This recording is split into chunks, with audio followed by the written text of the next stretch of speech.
opened the coffin, the curse that tore the workers apart. This chilling tale follows a group of construction workers who accidentally disturb an ancient grave, unleashing a vengeful spirit. As they loot treasures from the crypt, their greed leads to horrifying consequences. The group, led by the foreman Thomas, faces a series of mysterious and gruesome deaths. Their lives spiral into chaos as they are haunted by the ghost of a pregnant woman whose presence becomes increasingly sinister. Desperate, they seek help from a shaman named Master Le, who attempts to banish the spirit. However, unknown to the workers, their actions have angered a powerful force beyond their comprehension. What unfolds is a terrifying battle between life and death, where every decision could mean a horrifying fate. This 10-minute retelling heightens the tension, emotional distress, and eerie atmosphere of the original story, leading to an unsettling climax that leaves a haunting echo of terror. The horror and mystery unravel in a tale that keeps readers on the edge of their seats, questioning whether the workers can ever escape the wrath of the vengeful spirit they unwittingly awakened. Part 1.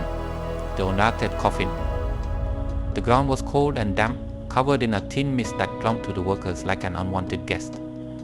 The site had been quiet all morning, with only the occasional clink of shovels breaking the stillness. It was just another job for Thomas and his construction crew, or so they thought. The workers were clearing the foundation for a new building, their hands moving mechanically, digging deeper into the soil. Then suddenly there was a hollow thud. "Hold on," Thomas yelled, his voice cutting through the air. The workers froze, their shovels poised mid-swing. Thomas, a seasoned foreman in his 40s, with rough hands and a grim demeanor, moved toward the source of the sound. His eyes narrowed as he peered into the pit. "Is that? Would one of the workers?" James muttered, leaning forward for a better look. A section of soil had collapsed, revealing a part of what appeared to be an old wooden surface. Dirt fell away from it, revealing more of a large, rectangular shape. Thomas felt a shiver crawl up his spine. The air around them had changed, growing colder, heavier, and strangely quiet. As they cleared away more soil, it became clear what lay before them: a coffin. But it wasn't just any coffin. This one had an unsettling, dark aura around it. The wood was blackened, not from age, but with an unnatural sheen that gleamed under the grey daylight. "What is this?" Thomas whispered, his breath visible in the sudden chill. His heart raced, though he forced himself to appear calm in front of the crew. "It's probably some ancient burial. We need to call this in," he began. But the words died in his throat. Something about this coffin held him captive, a sinister allure that whispered to him, urging him to uncover its secrets.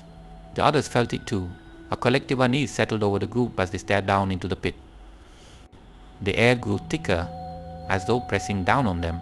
Yet, amidst the fear, there was a spark of excitement, a rush of adrenaline that overshadowed the creeping dread. "Maybe there's treasure in there," muttered Mark, his eyes gleaming with greed. The idea spread like wildfire. Whispers of gold and riches filled the workers' minds, pushing aside any thoughts of respect for the dead or concern for curses. Thomas hesitated, his instincts screaming at him to stop. But the pull was too strong, the allure too tempting. "All right," he finally said, his voice a mixture of authority and uncertainty. "We open it, but be careful."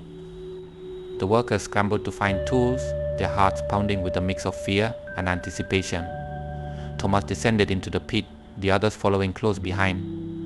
As they crowded around the coffin, he could feel the eyes of his crew on him, waiting for his command. He took a deep breath, trying to steady himself.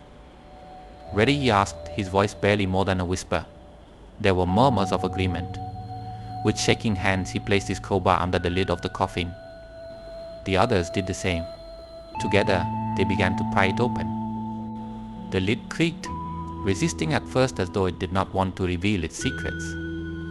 The wood groaned and splintered under the pressure. Thomas gritted his teeth, his muscles straining. Then, with a final guttural snap, the lid gave way. A rush of icy air erupted from the coffin, swirling around them like a gust of wind from another world. Thomas gasped, his breath catching in his throat. A thick, red mist poured out of the coffin, curling and twisting in the air, an unnatural, ethereal vapor that chilled them to the bone. "What the hell is that?" someone shouted, stumbling back. But no one had an answer. They stood frozen, eyes locked on the scene before them, transfixed by the crimson haze that hung around the coffin like a shroud. When the mist finally dissipated, they could see what lay inside. Thomas felt his heart skip a beat, his stomach churning with a sickening mix of awe and horror. A dried corpse lay in the coffin, its skin stretched tight over its skeletal frame. Its face was hollow, with sunken eye sockets that seemed to stare directly at them, accusing them of disturbing its rest. But it wasn't the corpse itself that held their gaze. Surrounding the body, nestled among the decayed fabric of its burial garments, were piles of gold coins, glittering jewels, and strange artifacts. The treasure sparkled in the dim light, a sight both mesmerizing and terrifying. "Oh my God," breathed one of the workers, his voice trembling. It's full of gold." Thomas felt his heart pounding against his ribcage. He couldn't look away. Despite the unnatural red mist, despite the oppressive cold, despite the lifeless corpse lying mere inches away, his eyes were drawn to the treasures. This wasn't just an old coffin. It was a tomb of riches. "We hit the jackpot," Mark breathed Ted, his voice filled with greed and wonder. This is worth a fortune," the words rang in Thomas's ears, cutting through the veil of fear that had clouded his mind. He knew they shouldn't be doing this. Every fiber of his being screamed that they were crossing a line, disturbing something far beyond their understanding. But the sight of the gold, the lure of untold wealth, drowned out all his doubts. "All right, grab what you can," Thomas commanded, his voice more confident than he felt. The others didn't need to be told twice. They lunged forward, their hands trembling as they scooped up coins, jewels, and artifacts, stuffing them into their pockets and bags. The air around them grew colder, the atmosphere thickening, as though the earth itself was protesting their actions. But they ignored it, blinded by greed, intoxicated by the glitter of gold. As Thomas reached in to grab a handful of jewels, his hand brushed against the corpse. Instantly, a wave of nausea washed over him. The flesh was cold and leathery, a sensation that sent a jolt of terror through his body. He pulled back, his heart pounding. For a brief moment, he thought he saw the corpse's mouth twitch, as if it were about to speak. He blinked, shaking his head. "Get a grip," Thomas muttered to himself, his voice shaky. "It's just a dead body," but as he turned away, the feeling of being watched grew stronger. It was as though a pair of eyes were boring into his back, filled with an ancient malice that made his skin crawl. The workers continued to loot the coffin, oblivious to the dread that gripped their foreman. The air grew dense, the darkness around them deepening. Thomas looked up at the sky, now overcast and heavy with the promise of rain. He felt a drop of sweat trickle down his face, despite the freezing cold. "We need to get out of here," he croaked, his voice barely audible. This doesn't feel right, but his words fell on deaf ears. The others were too consumed by their greed, too enthralled by the treasures in their grasp. The coffin lay open, its secrets bared, and the air around them thrummed with a malevolent energy that none of them could see, but all could feel. In the back of his mind, Thomas knew they had awakened something ancient, something angry. The pit around them felt less like a construction site and more like a grave, a place of death and secrets. Yet, despite the gnawing terror that clawed at his insides, he couldn't bring himself to stop his crew. The riches were too enticing, the promise of fortune too overwhelming. As the workers pulled the last of the treasures from the coffin, the red mist began to swirl again, coiling around their feet like serpents. Thomas glanced down, his heart hammering in his chest. The mist was thickening, creeping up their legs, encircling them. "We need to leave." Now he barked, his voice sharp with panic, but it was too late. The mist rose higher, and a low, guttural whisper echoed from the coffin, a sound that chilled them to the bone. "You will." Made Thomas' blood run cold.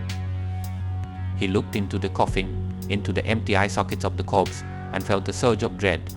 The mist continued to rise, swirling around them, enveloping them in an icy grip. And then, as suddenly as it had begun, the whisper ceased. The mist dissipated, leaving behind a deafening silence.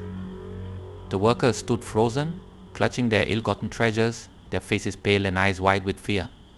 Thomas felt his knees go weak. His heart pounded against his ribs, a frantic, uncontrollable beat that echoed in his ears. What have we done?" he thought, his mind racing. But the others said nothing. They simply stared into the coffin, at the now still and lifeless corpse. The sense of unease hung in the air, heavy and oppressive. It felt as though the earth itself was holding its breath, waiting. Thomas swallowed hard, forcing himself to move. "Let's get out of here," he managed to say, his voice shaky.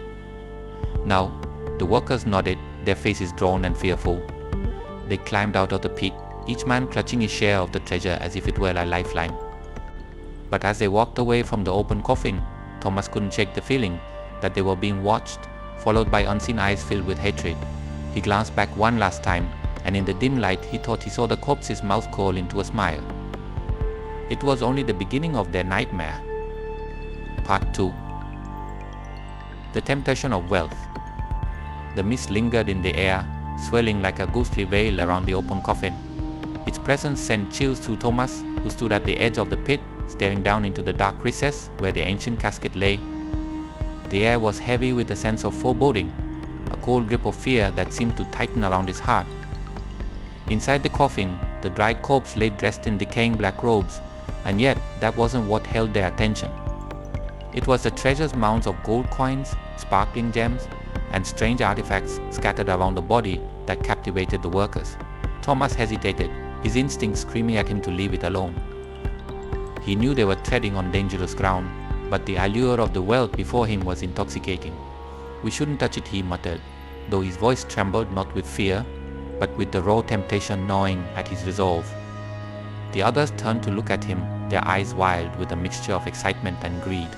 They had never seen anything like this before. "Look at it," Thomas Mark urged, his voice barely more than a breathless whisper. "There's enough gold here to change our lives. We'd be fools to leave it behind." The others nodded, their expressions mirroring Mark's. James, his eyes wide and glistening with the reflection of the gold, added, "This is a fortune, Thomas. We can't just walk away." A storm brewed within Thomas. Every part of his mind screamed that they were making a grave mistake. Yet, as he glanced down at the pile of riches glistening amidst the ancient artifacts, he felt himself wavering.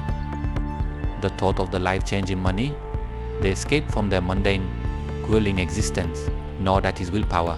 Just one handful, Thomas reasoned with himself, his eyes fixed on a small, glimmering pile of coins. What's the harm in taking a little? He could almost hear the whispering voice of the treasures, calling out to him, promising an escape from the chains of a laborer's life.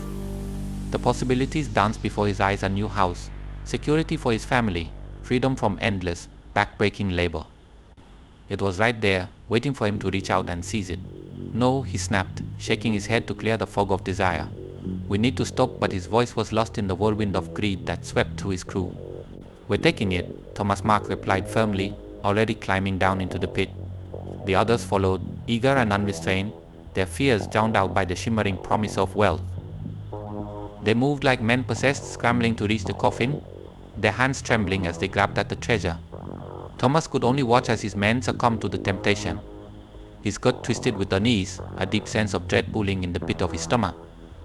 "This isn't right," he thought, his eyes darting between the treasure and the corpse lying in eternal silence. "This isn't ours to take," but his words were silenced by the ecstatic laughter of the workers as they unearthed more and more wealth. Coins clinked and rang, a melodic sound that made their hearts race.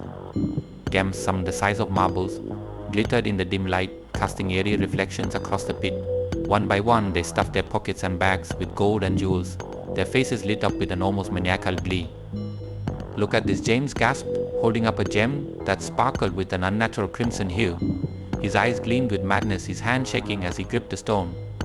"This could be worth thousands, maybe millions." Mark laughed, a high, uncontrolled sound that echoed around the pit. "We're rich," he shouted, his voice cracking with the sheer thrill of it. "We're finally rich." The others joined in, laughing, cheering, their faces flushed with excitement. The grimness of their daily lives, their endless toil and hardship, melted away as they fantasized about the riches they now held in their hands. For a brief moment, the world around them disappeared, replaced by dreams of luxury and freedom. "We'll be able to leave this life behind," Mark continued, his eyes wide and feverish.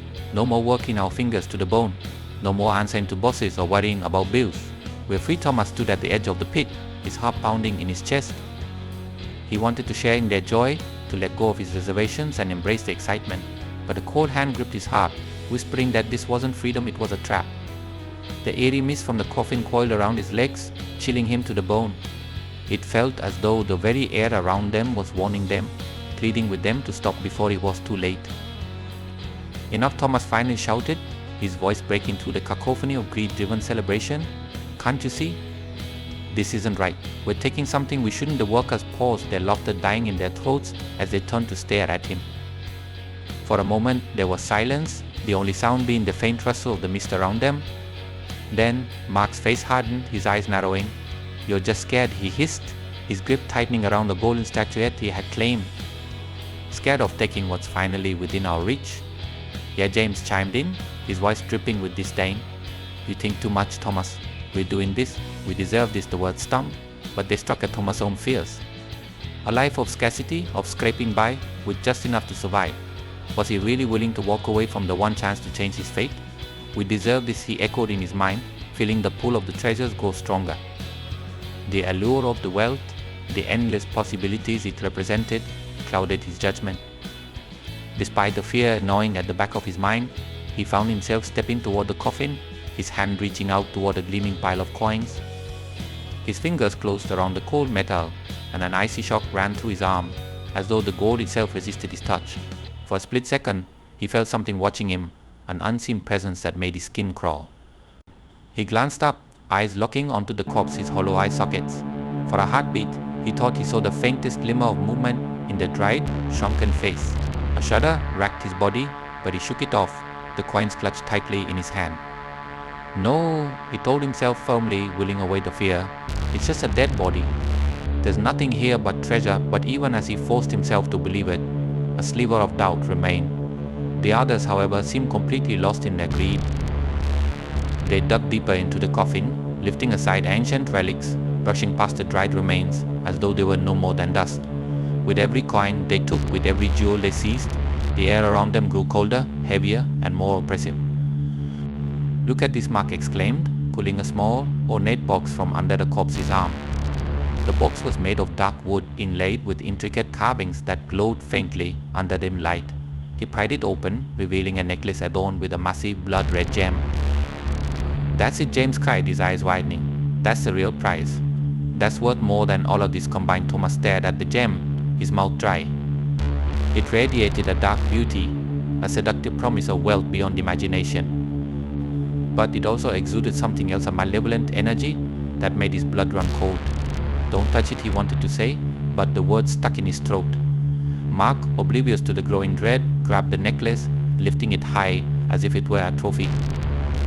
"We're set for life," he shouted, his voice echoing eerie around the pit. The others cheered, their eyes gleaming with greed. Thomas, his heart pounding, stepped back, his skin prickling with an impending sense of doom. "This is wrong," he thought, his gaze drifting to the corpse. This treasure is cursed." But no one listened. They were too busy basking in their fantasies, planning how they would spend their newfound wealth. Thomas watched as they stuffed their bags to the brim, completely blind to the darkness that seemed to seep from the coffin, wrapping itself around them like a hungry shadow. "Time to get out of here," Mark said, his voice trembling with excitement as he turned to climb out of the pit. The others followed, each weighed down by their ill-gotten riches, yet seemingly unfazed by the oppressive atmosphere that clung to them. Thomas hesitated, his eyes locked onto the corpse lying amidst the now empty coffin. Its hollow eye sockets seemed to glare at him, accusing him of the violation they had just committed.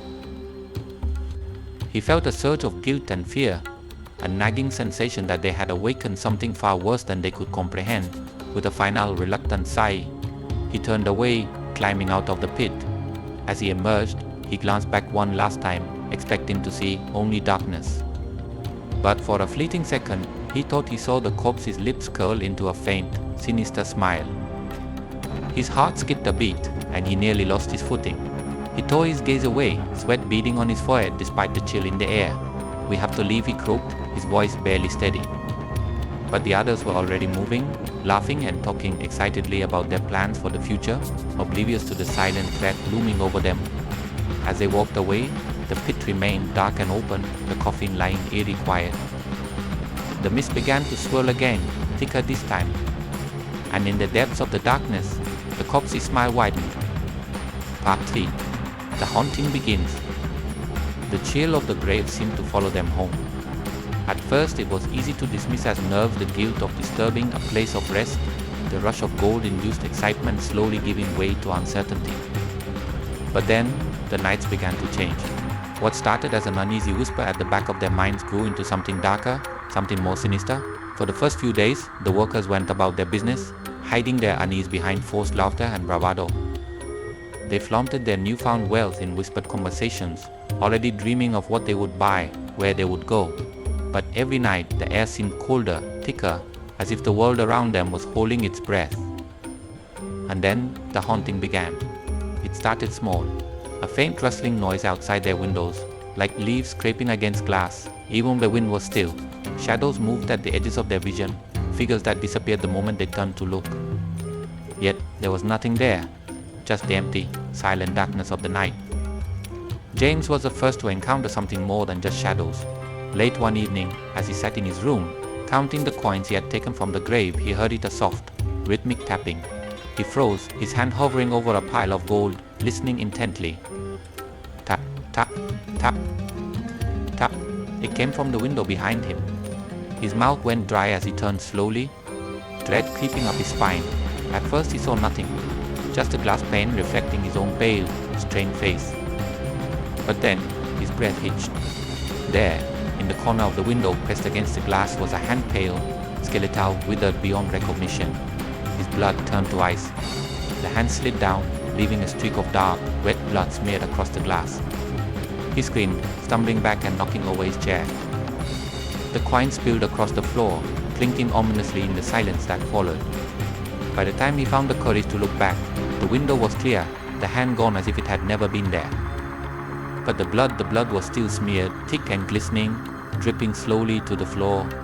Word of James's experience spread quickly among the group. They laughed it off in daylight, though their eyes betrayed the fear they were trying so hard to bury. But as night fell, each of them locked themselves indoors, dreading what might happen when the shadows grew long and the darkness deepened. Thomas tried to ignore the growing sense of dread, convincing himself that it was all in their heads. "It's just guilt," he muttered to himself, lying in bed one night, staring at the ceiling. "We took the gold, and now we're scared. That's all this is yet." His heart pounded louder with each passing second, the silence of his room pressing in on him. Then he heard it. A soft whisper, faint but unmistakable, drifting through the room like a cold breath. It sounded like a woman's voice, distant and sorrowful. His stomach knotted. He bolted upright, straining to hear, his eyes darting around the darkened room. Thomas, the voice called, drawing out his name like a haunting lullaby. The air grew cold, and a shiver ran down his spine. His breath quickened as the whisper came again, closer this time, right outside his window. Heart-thudding, he forced himself to turn toward the sound. What he saw stole the air from his lungs. Outside, just beyond the thin glass, stood a figure. A woman, cloaked in shadows, her form barely discernible in the pale moonlight. In her arms, she cradled a bundle, dark and dripping, like a mass of blood-soaked cloth. Thomas's throat tightened, his skin prickling with terror. He could see her eyes now, glowing faintly in the darkness, locked onto him with an intensity that made his blood run cold. Her mouth moved, whispering words he couldn't understand, her voice mingling with the sound of the rustling leaves outside. Thomas couldn't breathe, his body was paralyzed with fear. The woman took a step closer, her face emerging from the shadows. It was gaunt, hollow, her skin stretched tightly over bone, eyes sunken deep into her skull yet burning with an unnatural light. "No," he gasped, scrambling back across the bed, his heart pounding in his chest like a war drum.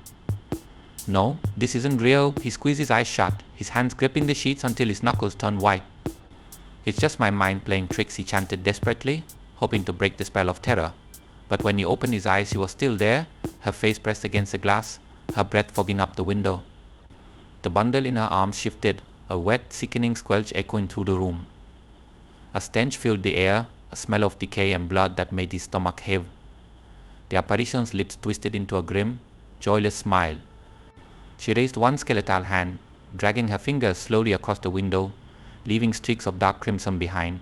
Thomas gagged, stumbling off the bed and crashing to the floor in his frantic attempt to escape. "Go away," he screamed, his voice breaking into a sob. "Leave me alone," but she didn't move. She just stood there, her eyes never leaving his, her expression one of infinite sorrow and rage. And then, with a final, blood-curdling whisper, she spoke you, took what was mine. The lights flickered violently, plunging the room into darkness. When they came back on, the window was empty. The woman was gone, but the blood remained smeared across the glass in chaotic patterns, dripping onto the floor. Thomas huddled in the corner of the room, his body trembling uncontrollably. He could still feel her eyes on him, watching, waiting. She's coming for us, he realized, his mind racing. We've awakened something that won't let us go. Over the next few days, the fear among the workers spread like wildfire. Each one reported similar experiences, the ghostly woman appearing outside their homes, the sound of her voice whispering through the walls, the scent of blood lingering long after she disappeared. Some saw her standing at the foot of their beds, others caught glimpses of her in mirrors or reflections, always holding that dark, dripping bundle in her arms. Mark woke one night to find her sitting at his kitchen table, her hollow eyes fixed on him as he stumbled into the room.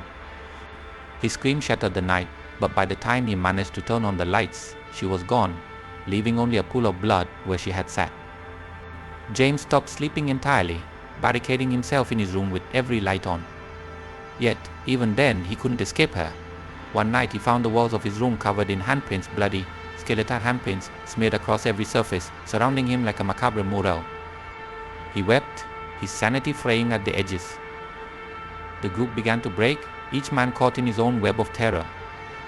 They rarely spoke to each other now, their faces pale and drawn, eyes hollow from lack of sleep. Thomas tried to keep them together to find some solution, but his own fear was overwhelming. Every time he closed his eyes, he saw her face, those glowing eyes boring into his soul, promising nothing but despair. Then came the night when Thomas heard footsteps outside his window, slow, deliberate, crunching on the gravel path. His heart pounded, each beat a hammer striking against his ribs. He didn't want to look, didn't want to see what he knew was there. But an unseen force compelled him, drawing his gaze to the window. She was there, standing under the pale light of the moon. Her eyes gleamed with a cold, unholy fire. The bundle in her arms shifted, and for the first time Thomas saw what it contained.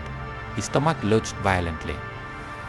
It was a baby, a blood-soaked, lifeless infant, its tiny body twisted and broken, staring at him with blank, accusing eyes. The room spun, the air around him grew colder than ice. Thomas choked on a scream, unable to tear his eyes away from the horrific sight. The woman stepped closer, pressing her face against the glass, her lips parting in a chilling smile. Give. Pick. Back she hissed, her voice echoing through the room like a death knell.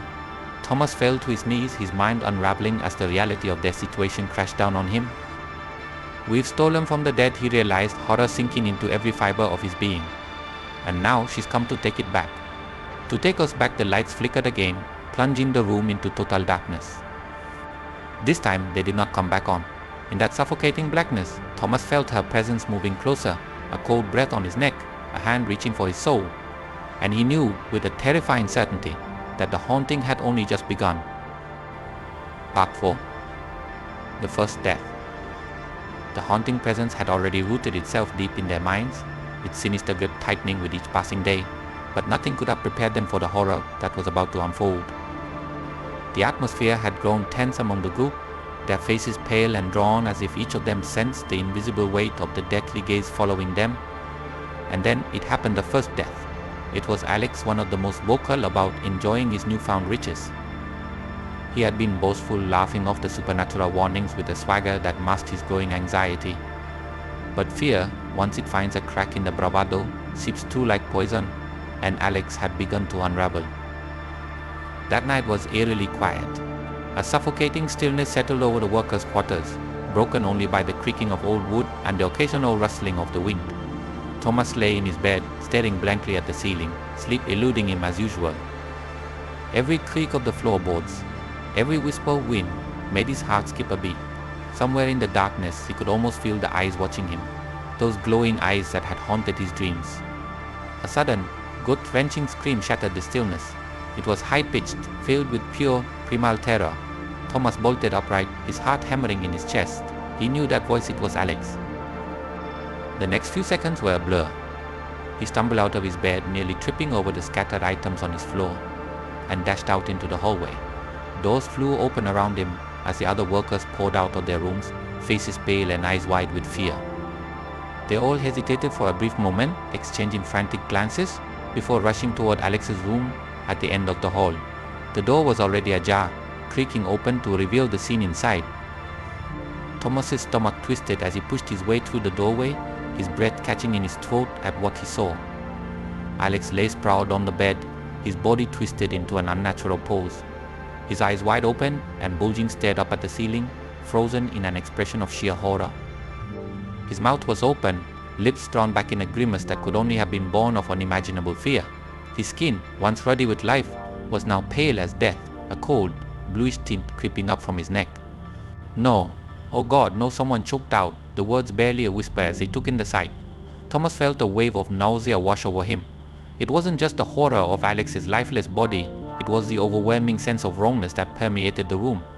A cold, malevolent energy hung heavy in the air, chilling them to the bone. "Is he dead?" one of the workers stammered, stepping closer with shaking hands. Thomas forced himself to nod, though every fiber of his being screamed in denial. Alex's eyes were glazed, empty, yet still held a reflection of something nightmare, something that had stolen his final breath in an act of sheer terror. "Look at his face," Mark murmured, his voice trembling. What did he see?" No one answered. There were no words to describe the pure, distilled horror etched into Alex's expression. It was as if he had glimpsed into the very heart of darkness, seen something that had stripped away his sanity in an instant. Thomas's mind raced, fragments of the haunting vision flooding back the woman outside his window, her glowing eyes, the blood-soaked bundle. Could Alex have seen her too? The group stood there, paralyzed, the air thick with a suffocating dread. It was then that Thomas noticed the marks on Alex's neck vein, barely visible in the dim light, but unmistakably there. Dark, bruised like imprints encircled his throat, as if someone or something had gripped him with an unholy force. Thomas staggered back, his breath coming in ragged gasps. We're being hunted," he muttered, the realization dawning on him with horrifying clarity. "She's coming for us." One by one the others recoiled, their eyes darting around the room, as if expecting the ghostly woman to materialize from the shadows. Fear spread through them like wildfire, igniting the panic they had tried so hard to suppress. They had disturbed her rest, stolen from her grave, and now she was exacting her vengeance. "We need to get out of here," Mark cried out, his voice cracking. "We need to leave now," but Thomas shook his head, his own fear hardening into grim determination. "Where would we go?" he snapped, his voice raw with anguish. "Do you think we can outrun a ghost? This is our punishment. She's not bound to one place. She's bound to us." Silence fell over the group as his words sank in, the horrifying truth leaving them numb. They could flee to the ends of the earth, but it wouldn't matter. They had violated the sanctity of her tomb, and now they were marked, bound to the curse that had awakened with the opening of that coffin. "She's going to kill us," one of them whispered, his eyes wide and glistening with tears, just like Alex. "She's going to kill us all outside." The wind picked up, howling against the walls as if to mock their despair. The room grew colder, the light flickering in its socket, casting eerie shadows that seemed to move on their own. The workers huddled together, a futile attempt to seek comfort in numbers, but it was clear that they were no longer safe. The ghost had claimed her first victim, and there was no doubt that she would return for the rest. Thomas moved forward, fighting against the nausea threatening to overtake him. He reached out with a trembling hand, intending to close Alex's eyes. "Rest in peace," he muttered, though he knew peace was far beyond their reach now. But as his fingers touched Alex's eyelids, a cold jolt shot through him, freezing him in place. A whisper, faint, chilling, yet unmistakable, echoed through the room. "You will pay." Thomas jerked back, stumbling away from the bed, his heart pounding in his chest like a war drum. He looked around, eyes wide with terror. "Did you hear that?" he gasped, but the others only stared at him, their faces masks of confusion and fear. Mark stepped forward, placing a hand on Thomas's shoulder. "Hear what?" he asked, his voice tight with panic. "She spoke," Thomas choked out, his voice barely a whisper. "She's here. She's still here." Suddenly, the lights flickered violently, plunging the room into darkness. The group cried out, their voices mingling in a cacophony of panic and terror. In the pitch black, they heard the soft shuffling sound of footsteps moving across the floor. "Light! Someone get a light!" one of them screamed, fumbling in the dark. Thomas' hand shot out, knocking over a table in his frantic search for the flashlight he had left by the door. The footsteps grew closer, echoing ominously in the room, sending chills up their spines. Finally, the flashlight's beam cut through the darkness, illuminating the room. But it was empty. There was no one there, only Alex's lifeless body on the bed, his face still twisted in that grotesque expression of fear. Thomas swept the beam around, his breath coming in ragged gasps. "She's toying with us," he muttered through gritted teeth. "She's letting us know that we're next." The light caught something on the wall and Thomas froze. Written in what looked like dark, dripping blood were the words "one down." More to come. A collective gasp escaped the group, and Thomas felt the ground sway beneath his feet. This was no longer just a haunting, it was a death sentence, a grim promise of what was to come. "She's marking us," Thomas whispered, his voice trembling. "And we have no way to stop her." The room grew colder, the shadows deepening as if to swallow them whole. The first death had come, and with it, a terrifying certainty.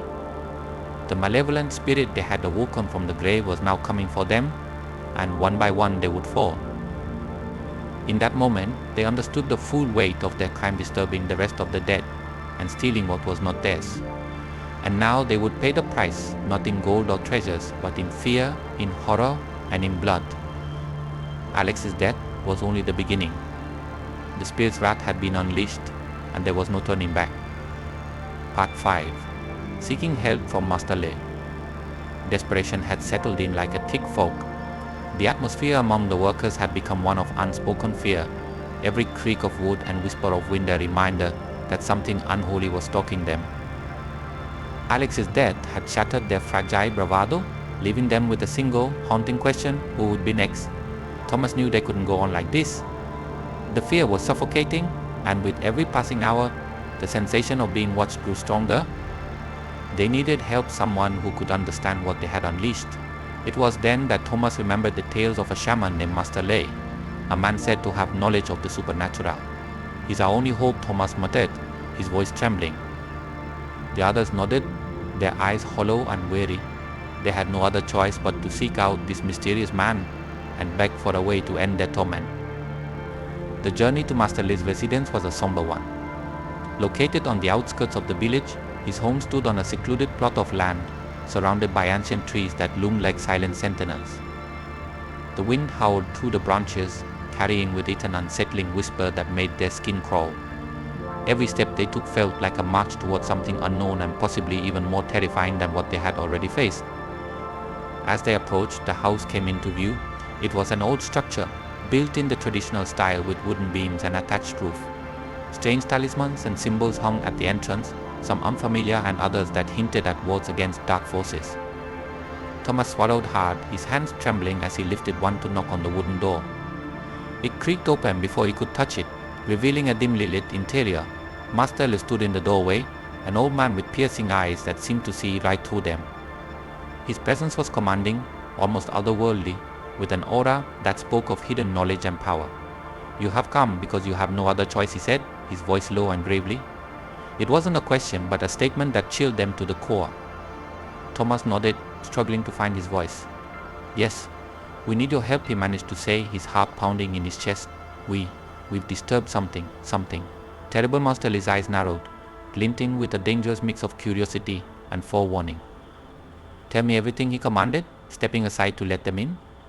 The workers shuffled in, their movements stiff with fear, and sat in a small circle on the woven mats that lined the floor. As they recounted the events, the opening of the coffin, the treasures, the ghostly woman, and the horrors that followed, Master Lei listened in silence, his face growing graver with each passing word. When they finished, a heavy silence hung in the air. The old shaman let out a slow, deliberate breath, his gaze darkening as he looked at each of them. "You fools," he finally spoke, his voice like a dagger cutting through the tension. "You have angered a spirit that was never meant to be disturbed. A spirit bound to its resting place with a purpose that you have violated." His words sent a shiver down their spines. It was worse than they had feared. "What can we do?" Mark blurted out, his voice high-pitched with panic. "Is there a way to stop this? To make it go away?" Master Lei's gaze flickered with a hint of something dark, something that spoke of consequences that could not easily be undone. "There is no simple way to dispel a spirit like this," he replied. "This is not a ghost that can be banished or exorcised with mere incantations. It is a vengeful spirit fueled by anger and sorrow, and it seeks retribution for what you have taken." The workers exchanged frightened glances. Thomas felt a sinking feeling in the pit of his stomach. "Then, what can we do?" he asked, his voice barely above a whisper. Master Lei moved with a deliberate slowness, reaching into a drawer to pull out a small, aged scroll. He placed it on the table before them, his fingers tracing the symbols inked on its surface. "You must perform a ritual," he said gravely. "A ritual to appease the spirit and beg for its mercy. But know this, there is no guarantee that it will forgive you. Spirits such as these do not easily let go of their wrath." The air grew colder as he spoke, the words hanging in the room like an unspoken curse. Thomas felt his throat go dry. What do we need to do?" he asked, his voice cracking. Master leaned forward, his eyes boring into Thomas's with an intensity that made him shudder. "You must return to the place where you disturbed her rest," he began, his tone solemn. "You will need offerings, not just gold or riches, but items of significance, symbols of your remorse. You must acknowledge your wrongdoings and call upon her spirit. Only then can you attempt to appease her. But be warned, if she deems your repentance insincere, the consequences will be dire." The room seemed to darken, the shadows closing in around them as his words sank in. The workers' faces paled, fear etching deep lines into their features. Thomas struggled to keep his composure. "And if she refuses?" he asked, dreading the answer. Master Lee's eyes gleamed with a grim finality. "Then there will be no escape," he said quietly. "She will claim each of you, one by one, until her thirst for vengeance is quenched." A heavy silence fell over them. The realization of the magnitude of their situation settled like a boulder on their chests. They had no choice but to comply, to perform this ritual and throw themselves upon the mercy of the spirit they had wronged. The thought of facing that malevolent force again made their blood run cold. But the fear of what would happen if they did nothing was far greater. "What do we need for the ritual?" Thomas forced himself to ask, his voice trembling but steady. Master Lee stood up, his movements fluid and deliberate. "You will need 6 items," he said, gesturing toward the scroll. "A candle to represent the light that guides the dead. Incense to purify the surroundings. A bowl of rice, symbolizing the life that was lost. A piece of black cloth to honor the spirit's suffering. Coins to replace the gold you stole. And finally, a mirror to show her your reflection so she can see the faces of those who wronged her." The items he described were simple, yet each carried an unsettling weight. Thomas could almost feel the spirit's cold gaze on him, watching, waiting for their next move. "And how do we begin?" he asked, his heart pounding. Master Lee's expression grew somber. "You must return to the grave site at midnight. Place the items in a circle around the spot where you found the coffin. Light the candle and incense, and then call out to her. Speak the words of remorse that I will give you. You must be sincere, for if she senses deceit, you will only anger her further." A sense of dread settled over the group. They had come here seeking a way out, a simple solution to rid themselves of the nightmare, but it was clear that what lay ahead was fraught with peril. The spirit they had disturbed was not one to be easily appeased. Thomas nodded, his resolve hardening despite the fear gnawing at his insides. "We'll do it," he said, his voice firm. "We'll perform the ritual." Master Lee watched him for a moment, his expression unreadable. Then he nodded. "Very well," he said. "But remember, this ritual is not a guarantee. You are seeking the mercy of a spirit whose anger is righteous. Approach her with the utmost respect and humility, or you may find yourselves wishing for death over what she will bring upon you." With that, he began to prepare the ritual items, gathering them into a small, intricately carved box. He chanted softly under his breath, his words a mixture of ancient dialects that made the air around them feel thick and charged. The workers watched, their faces etched with a mixture of fear and hope. This was their last chance. As Master Lee handed the box to Thomas, he fixed him with a piercing stare. "The path ahead is treacherous," he warned. "The spirit is already bound to you. If you fail to appease her, nothing in this world will save you." Thomas took the box, feeling the weight of not just the items inside, but the gravity of their situation. There was no turning back now. They had set events into motion that could not be undone, and their only hope lay in facing the darkness they had awakened. As they left Master Lee's home, the wind howled around them, echoing with a chilling wail that seemed almost like a warning. Thomas looked back at the house, his heart heavy. The ritual they were about to perform was their final plea for forgiveness. The spirit would soon decide their fate. With every step toward the gravesite, the air grew colder, the shadows lengthening as the sun dipped below the horizon. They were walking into the heart of the unknown, toward an encounter with the darkness they had dared to disturb. Part 6. The Ritual of Appeasement. The air was heavy with a sense of foreboding as the workers gathered in the dimly lit room. The space around them seemed to tighten, pressing in on their thoughts, amplifying their fears. Master Lei's instructions had been clear. They had to perform the ritual with absolute sincerity if they wanted any hope of appeasing the wrathful spirit. But now, standing in the midst of flickering candlelight, each of them felt the gnawing doubt in their hearts. Would this ritual work, or were they already doomed? On the floor, a circle had been meticulously drawn with crushed white chalk, enclosing symbols of protection and apology. In its center lay the 6 offerings Master Lei had instructed them to bring: a candle, incense sticks, a bowl of rice, a strip of black cloth, a handful of coins, and an old tarnished mirror. Each item had been placed with great care, surrounded by an aura of tension that thrummed in the dim light. Thomas held his breath, trying to calm his racing heart. His palms were clammy, slick with nervous sweat.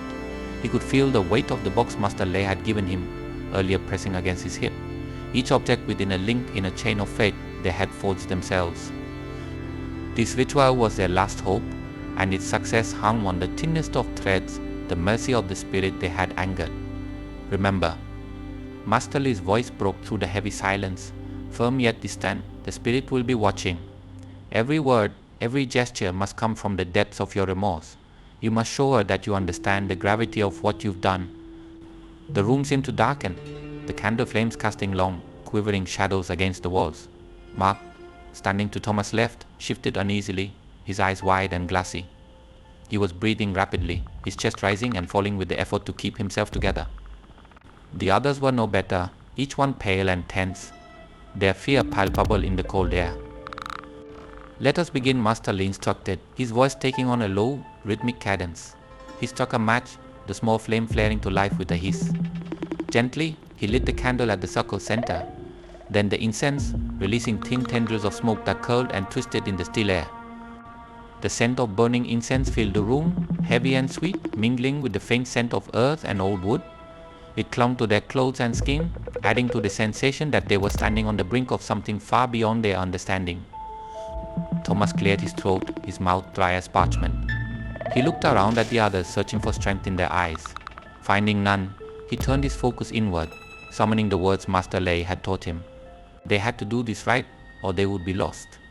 Together, they began to chant, their voices a trembling whisper at first, then gradually growing in strength as they found their rhythm. The words were old, ancient syllables that twisted on their tongues, invoking powers they could not see but could feel all around them. Here Spirit Thomas intoned, his voice echoing off the cold walls. "We come before you, humbled and repentant, seeking your forgiveness for the wrongs we have committed." The room grew colder with each passing second. A faint draft snaked through the air, carrying with it the whisper of something not quite human. The candles flickered violently, their flames bending and twisting as though stirred by an unseen hand. Thomas felt a chill run down his spine, the hairs on the back of his neck standing on end. It was as if the very air around them was holding its breath, waiting. "Please," Mark added, his voice breaking, "we offer these tokens as a sign of our remorse. Accept them and grant us peace." The chanting resumed, blending with the crackling of the candle's flame and the faint crackle of burning incense. They were almost done. Just a few more lines, and the ritual would be complete. The room seemed to exhale around them, a subtle shift that made their hearts race with both hope and dread. And then it happened. Without warning, a bone-chilling gust of wind tore through the room, extinguishing the candles with an audible whoosh. Darkness swallowed them, the sudden absence of light leaving them blind and panicked. The temperature plummeted, the warmth of the candlelight replaced by a cold so intense it felt like the very essence of death itself. "What's happening?" someone gasped, the words choked with terror. "Stay calm," Master Lei commanded, his voice sharp and cutting through the mounting hysteria. "Do not break the circle," but it was too late. From the darkness, a low, guttural whisper echoed around them, filling every corner of the room. It was a voice of rage, sorrow, and an anguish so profound it made their bones itch. "You think you can escape me?" the voice hissed, sharp as broken glass. It was the voice of the woman, the spirit whose grave they had desecrated.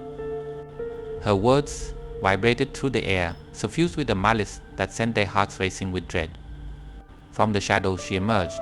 Her form was shrouded in a flowing black cloak, ragged and torn, her face obscured beneath a veil of darkness. But it was her eyes glowing with an unnatural light, burning with fury that froze them in place. They bore into each of them, as though reading their souls, judging their remorse. "Do you think a simple ritual can atone for what you have stolen?" she snarled, her voice rising to a fever pitch. The black cloth draped around her fluttered as if caught in a phantom wind, her presence filling the room with an icy fear that seeped into their very cores. Thomas' heart hammered against his ribs. He wanted to speak, to beg for forgiveness, but his mouth was dry, words trapped in his throat like stones. The spirit's gaze turned to him, her eyes narrowing, piercing through his soul. "You took what was not yours," she growled, each word dripping with venom. "You disturbed my rest, stole the treasures meant to accompany me in death, and now you think you can simply offer these trifles and be free." The room seemed to tremble, the shadows pulsating as her rage filled every crevice. The mirror in the center of the circle began to crack, fine lines spiderwebbing across its surface.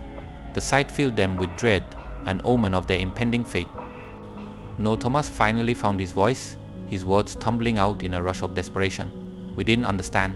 We were wrong, and we are truly sorry. Please have mercy." The spirit's head snapped towards him, her eyes burning brighter, like embers of a fire fanned by a fierce wind. She moved closer, her figure gliding over the ground, her feet never touching the floor. As she approached, the temperature dropped further, their breaths forming misty clouds in the freezing air. "Mercy?" she spat, her voice seething with contempt. "You defied the sacred, driven by greed. Mercy is a grace you forfeited the moment you pried open my coffin." The candles relit, their flames now a sickly green, casting an eerie glow over the room. The incense sticks crackled violently, the smoke twisting into grotesque shapes that seemed to mock their attempts at repentance. The air around them grew thick, pressing down on their shoulders, suffocating them with the weight of the spirit's wrath. She raised her hand, a motion that sent a ripple through the circle. The items within it began to shudder, the coins rattling against the bowl, the rice shifting as though stirred by an invisible force. Thomas felt a surge of panic as he realized that the ritual was unraveling before their eyes. "You will not escape the consequences of your greed," the spirit declared, her voice echoing like thunder in a storm. "You will know suffering, as I have.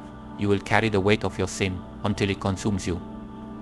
The room quaked, and a piercing scream filled the air, a wail of anguish that seemed to emanate from the walls themselves. The spirit's form began to flicker, growing more grotesque and distorted, her face a mask of twisted rage and sorrow. The workers shrank back, horror etched into their faces as the reality of their situation struck them with brutal force. "Go now," she hissed, her voice sinking into a guttural growl, "and await your fate." "I shall not be appeased with that." The room exploded in a blinding flash of light, followed by a deafening silence. When their vision cleared, they found themselves alone, the spirit gone, leaving behind an oppressive stillness that weighed heavy in the air. The candle flames sputtered back to their original form, no longer green, but the room remained cold, lifeless. The mirror lay shattered in the circle, its fragments glinting ominously in the faint light. The offerings were scattered, as if swept aside by an unseen hand. "It didn't work," Mark stammered, his voice barely a whisper. Thomas stood in stunned silence, his heart pounding with dread. They had failed. The spirit had rejected their offering, and now there would be a price to pay. Master Le stepped forward, his face ashen, his eyes filled with grim resignation. "She has spoken," he said quietly, his voice heavy with finality. "Your fates are sealed." A chill swept through the room, a ghostly reminder of the darkness that still lingered, waiting, watching. They had tried to make amends, but it was not enough. The spirit's wrath was far from sated, and now the true nightmare was about to begin. Part 7. A failed attempt? The air was thick with an overpowering sense of dread. The room, still reeling from the failed ritual, plunged into a suffocating silence.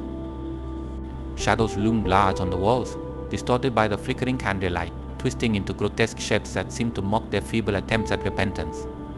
Every breath came labored, strained, as if the very air had turned into a chilling fog that clawed at their lungs. Thomas stood rooted to the spot, his heart pounding like a war drum in his chest. Beside him, the others were trembling, eyes darting around the room in search of something, anything that might save them. Master Le, normally composed and calm, now wore a grim mask of fear. His lips moved silently, as if grasping at some forgotten incantation that could banish the terror lurking around them. But there was no spell for what they faced. No words could contain the fury they had unleashed. Suddenly, the room's temperature dropped to a bone-numbing cold, a chill so intense that it felt like a million icy needles pricking at their skin. Then, without warning, the candles flickered violently, their flames turning a sickly green before extinguishing altogether. Darkness swallowed the room whole, plunging them into a pitch-black void. A guttural, rasping whisper filled the air. It was faint at first, like the rustling of dead leaves, but it quickly grew louder, echoing off the walls. It was her. The ghostly woman's voice swirled around them, filled with rage and sorrow that cut into their very souls. "You dare attempt to placate me," she hissed, her voice layered with malice. "You cannot undo what has been done." A sudden gust of icy wind tore through the room, sweeping away the offerings and scattering them like dead leaves in a storm. The circle of protection they had drawn on the floor shattered as if struck by an unseen force. Master Le gasped, his eyes widening in horror as he realized what was happening. "Everyone, hold your ground," he commanded, though his voice quivered with fear. He began chanting furiously, his hands weaving intricate signs in the air, trying to reform the protective barrier that had been broken. "We still have time. Focus on the ritual," but it was too late. The ghost appeared, materializing in the center of the room like a dark cloud. Her form was grotesque and shifting, as though the shadows themselves were clawing to break free from her figure. Her eyes, glowing red and filled with an unholy fury, burned through the darkness. The workers' eyes widened in terror as they saw her face twisted, pale, and framed by strands of black, tangled hair that floated unnaturally around her. Her mouth opened, revealing rows of sharp, jagged teeth, and from it came a scream so blood-curdling that it pierced through the marrow of their bones. "No, no, this can't be happening," Mark shouted, stumbling backward, his voice cracking in sheer panic. The spirit's gaze locked onto them, seething with an anger that transcended death itself. She floated towards them, her form moving with an unnatural grace, her arms outstretched as if to embrace them in a deadly grip. The air grew thicker, colder, pressing down on their shoulders, forcing them to their knees. Thomas felt his stomach churn, his throat constricting in sheer horror. The reality of their fate crashed over him like a tidal wave. They had failed. The ritual, their last hope, had not even slowed her wrath. All the remorse, the desperate pleas for forgiveness, they had amounted to nothing. With a feral snarl, the apparition lunged forward. The workers scattered, tripping over one another in a frenzy of panic, their screams mingling with the ghost's haunting wail. Thomas stumbled, his legs barely obeying his frantic attempts to flee. He fell to the ground, his hands scraping against the rough floor as he scrambled to push himself up. "Stay together," Master Le shouted, but his voice was drowned out by the chaos. The room was a whirlwind of shadows and screams, a cacophony of horror that threatened to swallow them whole. Thomas glanced over his shoulder and saw her, the ghostly woman, gliding towards them, her eyes fixed on him, glowing brighter with every step. Terror gripped his heart, squeezing it with an icy fist. In that moment, he felt the crushing weight of inevitability. She was coming for them, and there was nowhere to hide. Master Le raised his hands, chanting louder, his voice straining against the malevolent force that filled the room. The candles flickered back to life, casting a faint glow, but it was as if the darkness itself mocked their light. The spirit paused, her head tilting to one side, her gaze locking onto the shaman. "You dare challenge me?" she whispered, her voice echoing like a death knell. The spirit lunged at Master Le with a speed that defied reality. He raised his arms, desperately trying to shield himself, but she passed through him like a wisp of smoke. His scream filled the room as he collapsed, writhing on the floor, clutching at his chest. His eyes were wide, pupils blown with horror, as he gasped for breath. Master Le Thomas cried out, but his voice was swallowed by the ghost's scream, a sound so primal, so filled with rage and anguish, that it shook the very foundation of the room. The ghost turned her gaze back to the workers, her eyes burning with an even more ferocious light. They huddled together, their fear reaching a fever pitch. She floated above them, her form expanding, twisting into a monstrous visage that filled the room. Her once human face contorted, melting into a mass of shadow and teeth, her scream rising to an unbearable crescendo. Thomas covered his ears, the sound drilling into his skull, threatening to tear his sanity apart. His vision blurred, and he felt a wetness on his cheeks, tears, or perhaps blood, he could no longer tell. Around him, the others were screaming, writhing on the floor, clawing at their ears in a futile attempt to block out the noise. The spirit descended upon them, a whirlwind of darkness that swirled around their heads. They felt an icy grip close around their throats, choking off their screams, leaving them gasping for air. Their vision dimmed, the world narrowing to the sight of her burning eyes, filled with an infinite darkness that promised only death. "You will suffer as I have suffered," she intoned, her voice echoing through the void that consumed them. "Your greed has sealed your fate, and now you shall know my pain." As her words resonated in their minds, they felt a searing pain erupt from within, spreading through their bodies like wildfire. Thomas writhed, his nerves alight with agony. It was as if his very soul was being torn apart, shredded by the spirit's wrath. He wanted to scream, but no sound came out. His mouth hung open in a silent wail of despair. Through the haze of pain, he saw Master Le struggle to his feet. The shaman was trembling, his face ashen, yet determination flickered in his eyes. With the last of his strength, he raised a hand and hurled a handful of crushed herbs toward the ghost. A blinding flash filled the room, and for a split second, the spirit recoiled, her form shuddering as if struck by an unseen force. "Now, run," Master Le croaked, his voice barely a whisper. It was their only chance, a momentary reprieve. The workers stumbled to their feet, their movements sluggish, weighed down by fear and pain. Thomas grabbed Mark by the arm, dragging him toward the doorway. The others followed, their breaths ragged, hearts pounding in their chests like drums of war. But as they reached the threshold, the temperature plummeted once more. The spirit surged forward, her rage amplifying, filling the room with a deafening roar. The air around them solidified, trapping them in place, freezing their limbs with an unholy force. "No," Thomas cried out, his voice tearing from his throat.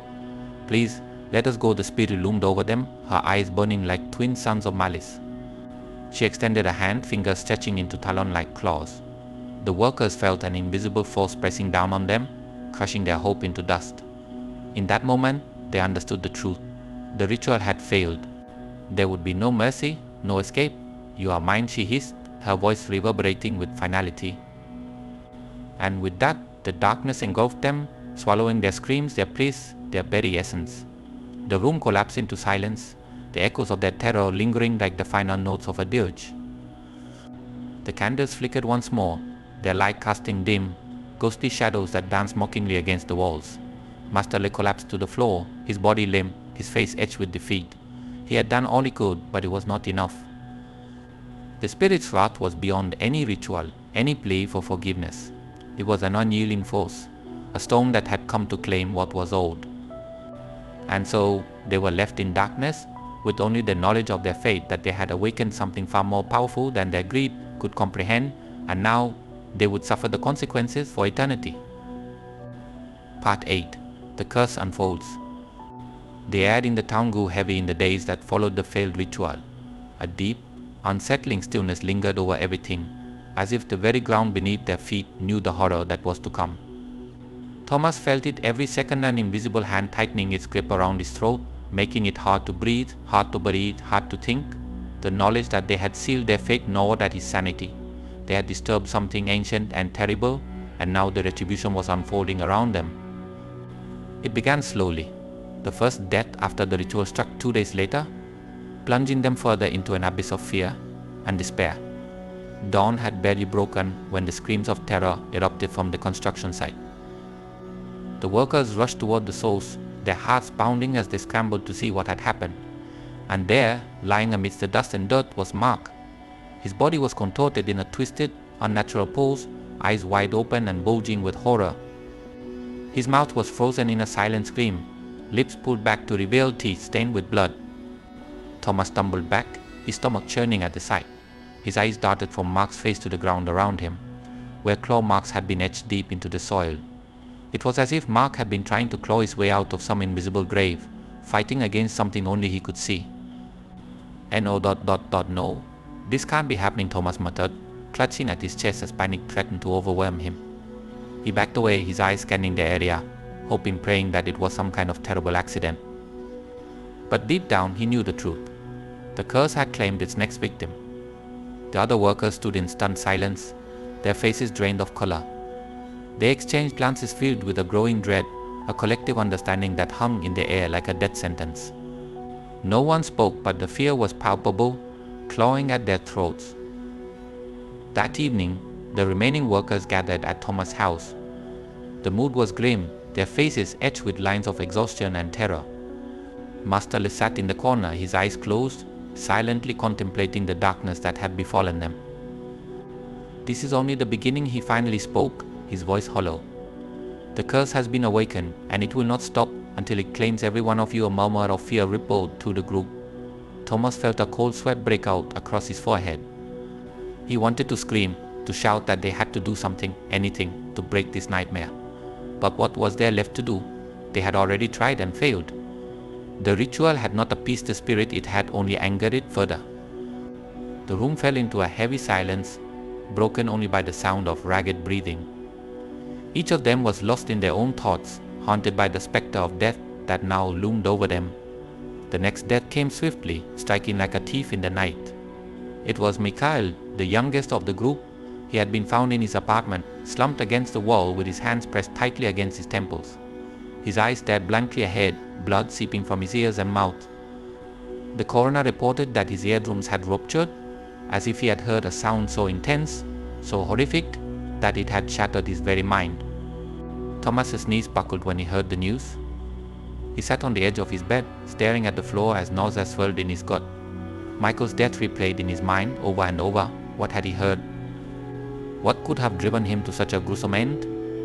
As days turned into nights, the deaths continued. One by one, the workers fell, each demise more gruesome than the last. There was no pattern, no way to predict who would be next. Some were found clawing at their throats, eyes bulging in sheer terror, while others seemed to have succumbed to an unseen force, their bodies twisted into unnatural shapes, limbs bending at impossible angles. The worst part was the expressions on their faces. Each of them bore the same mask of horror, eyes wide and mouths agape, as if they had gazed into the abyss itself. Whatever they had seen in their final moments, it was something beyond human comprehension, a darkness so profound that it left its mark on their very souls. Thomas watched helplessly as his friends and colleagues were picked off, one by one. His own fear grew with each passing day, gnawing at him from the inside. He barely slept, jolted awake by nightmares in which the ghostly woman would appear, her red eyes burning into his. In those dreams he was always paralyzed, unable to move as she approached, her bony fingers reaching out to drag him into the darkness. Whilst he whispered to himself in the dead of night, the shadows of his room pressing in on him. What did we do to deserve this? But he knew the answer. It was greed. Their desire for wealth had blinded them, led them to desecrate something that should have been left undisturbed. Now they were paying the price. One morning he received a phone call. It was Eric, another worker. The voice on the other end was shaky, choked with sobs. "She's coming for me," Thomas Eric gasped, his voice breaking. "I can feel her. She's here, in my house. I don't want to die." "Eric, listen to me," Thomas shouted, trying to keep his own terror at bay. "You need to get out of there. Run to Master Liz's place. Stay in the light." But the line went dead. Silence.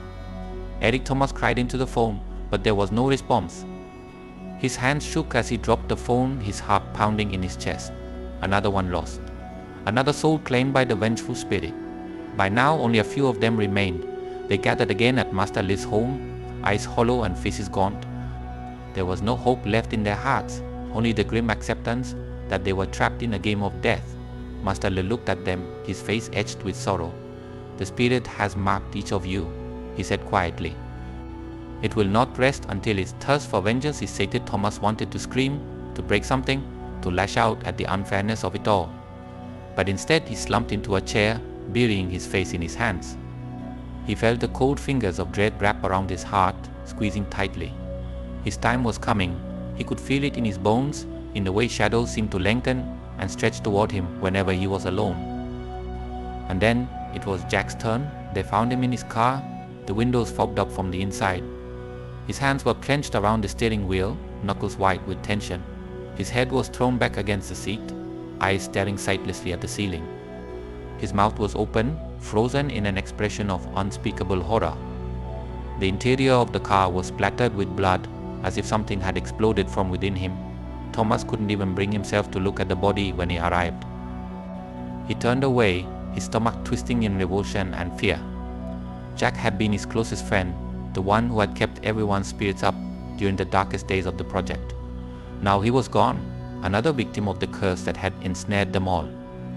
"What is it she wants?" Thomas croaked, turning to Master Le, his voice barely more than a whisper. "What will make this stop?" Master Le shook his head, his eyes filled with a sadness that spoke of centuries of human folly. "She wants justice," he replied. "But justice in this case is death. She will not stop until she has claimed what she believes is hers." Thomas staggered back, his heart racing. There was no way out, no escape. The spirit would come for him as it had come for the others. He could feel it creeping ever closer, a shadow that lingered just beyond his sight, waiting for the right moment to strike. And so, he waited, each day a torment, as he watched the shadows around him, listening for the faintest whisper of movement, the telltale chill that signaled her presence. The curse had unfolded, a tapestry of death and horror that left no room for hope. He was living on borrowed time, knowing that soon he too would join the others in their final, terrifying fate. Part 9. The final confrontation. Thomas was the last one left.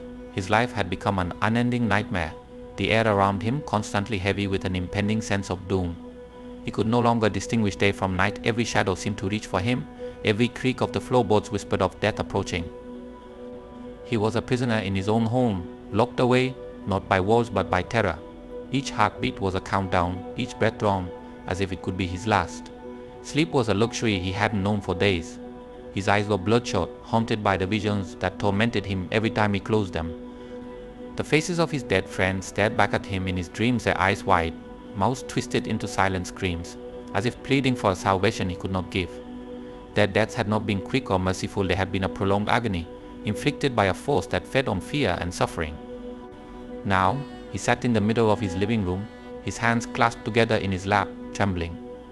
Candles flickered around him, casting long, twisting shadows on the walls. He had hoped the light would keep the darkness at bay, that it would somehow protect him from the inevitable. But he knew it was futile. She was coming, he could feel it. A chill swept through the room, extinguishing the candle flames one by one. The darkness crept in, thick and suffocating, wrapping itself around him like a shroud. Thomas's breath hitched, his heart pounding against his ribs. Sweat trickled down his temple, mingling with the cold that had invaded his very bones. And then she appeared. The ghostly woman stood before him, her form translucent and shimmering with a sickly, pale light. Her eyes burned with a fiery hatred that pierced through him, freezing him in place. Thomas wanted to scream, to run, but he was paralyzed not by some supernatural force, but by sheer, overwhelming terror. Her presence filled the room, an oppressive weight that pushed against his chest, threatening to crush the air from his lungs. Her once beautiful face was now a mask of rage, twisted and contorted into an expression that spoke of centuries of anguish and vengeance. She raised her hand, a bony finger pointing directly at him, and Thomas felt his heart stutter. Almost she hissed, her voice echoing like the wails of the damned. It was not a simple sound, it reverberated through his very soul, filling every crevice of his mind with a searing agony. The room around him distorted, warping into a nightmare of shadows and whispers. He could hear the cries of his dead friends, could feel their despair as if it were his own. "No, please," he gasped, his voice cracking. "We didn't mean to," but his words fell into the void, swallowed by the darkness that encroached upon him.